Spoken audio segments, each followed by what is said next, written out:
फिक्र में अब आपको ऐसी शस्त्र पूजा दिखाते हैं जो उत्तर प्रदेश में सिर्फ एक धार्मिक परंपरा नहीं है बल्कि पारिवारिक और राजनीतिक कलह का केंद्र बन गई है। और इसमें एक बड़ा इमोशनल ट्विस्ट भी है, फैमिली ड्रामा भी है। करण जौहर, इसको जरा ध्यान से देखिए।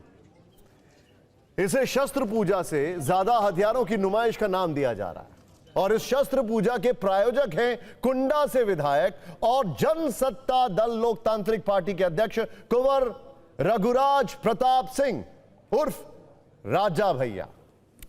बाहुबली राजा भैया हर साल दशहरे पर शस्त्र पूजन की परंपरा निभाते हैं, लेकिन इस बार की पूजा को पूजा से ज्यादा शक्ति प्रदर्शन और उनकी पत्नी को जवाब माना जा रहा है। इसी पूरी कहानी को समझने से पहले उन तस्वीरों पर गौर करिए जो विजयदशमी के दिन कुंडा के बेती महल से आई हैं। एक मेज पर हथियारों को ऐसे सजाया गया जैसे कोई बाजार लगा है। आमतौर पर हथियारों की ऐसी तस्वीर तब सामने आती है जब पुलिस उन्हें अपराधियों के किसी गिरोह से जब्त करती है, लेकिन यहां कहानी अलग है।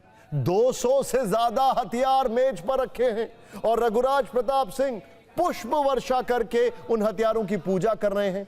साथ में उनके कई समर्थक भी नजर आ रहे हैं। वहीं एक तस्वीर में वो हाथ जोड़कर बैठे दिख रहे हैं। हथियारों के इस वीडियो के वायरल होने के बाद सियासत से सोशल मीडिया तक सवालों की फायरिंग शुरू हो गई है। हालांकि इसे वो परंपरा भी कहते हैं। सवाल यह है कि इतने सारे हथियार आए कहां से? इतनी भारी मात्रा में टेबल पर रखे हथियार हैं किसके? और क्या राजा भैया के कथित शस्त्रागार के यह सारे हथियार वैध हैं? लास्ट जो है उस पर जरा ध्यान दीजिए। वैसे इन सारे सवालों का जवाब खुद राजा भैया ने दिया जो हर वर्ष दशहरे पर शस्त्र पूजन की परंपरा निभाते हैं। इस बार भी बेती महल में हनुमान जी की मूर्ति के सामने पुरोहितों के मंत्रोच्चार के बीच पूजा हुई, लेकिन इसके वीडियो ने उत्तर प्रदेश में एक हलचल जरूर मचा दी है, क्योंकि राजा भैया के शस्त्रागार में कोई एक हथियार नहीं बल्कि दर्जनों की संख्या में पिस्टल, 12 बोर की कई बंदूकें, रिवॉल्वर की लाइन लगी हुई है, साथ में कार्बाइन भी रखी नजर आई। लेकिन विजयदशमी पर शस्त्र पूजा के लिए हथियारों की नुमाइश की टाइमिंग को सिर्फ सहयोग नहीं बल्कि एक बड़ा प्रयोग माना जा रहा है। इसे समझने के लिए, बल्कि आपको समझाने के लिए, हम कुछ दिन पीछे चलते हैं, बैक स्टोरी या फ्लैशबैक, क्योंकि कहानी बड़ी फिल्मी है। तारीख थी 24 सितंबर।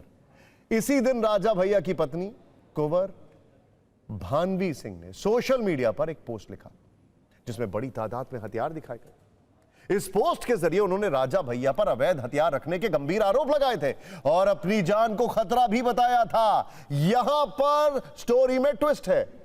भानवी सिंह ने लिखा, इतनी मात्रा में खतरनाक किस्म के अवैध हथियार एकत्र करने के सबूत होने के बाद भी जांच एजेंसियां हाथ पर हाथ धरकर क्यों बैठी हैं?